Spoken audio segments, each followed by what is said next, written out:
Hello guys, আসসালামু আলাইকুম। দেখেন আমাদের খরগোশের বাচ্চা 4টি বাচ্চা দিয়েছে।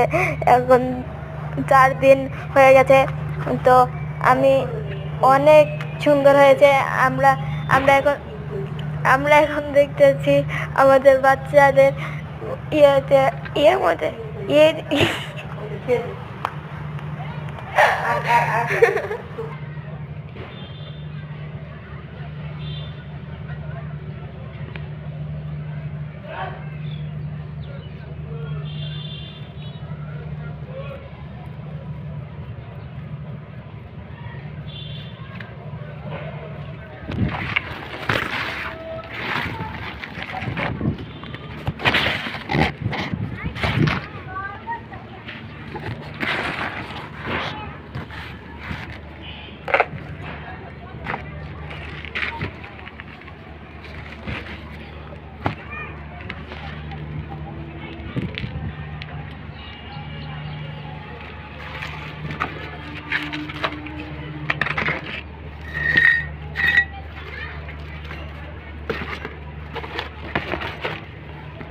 খরগোশটার অনেক বাতাস লাগে, তাই আমি বন্ধ করে দিলাম বাতাসটা।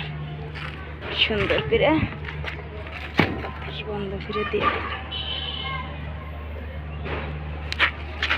এই তো আমার মা খরগোশটা খাইতেছে।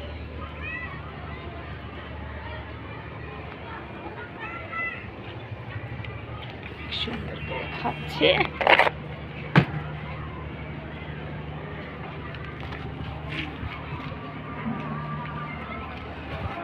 খরগোশটার বাতাসটা আমি সুন্দর করে বন্ধ করে দিলাম।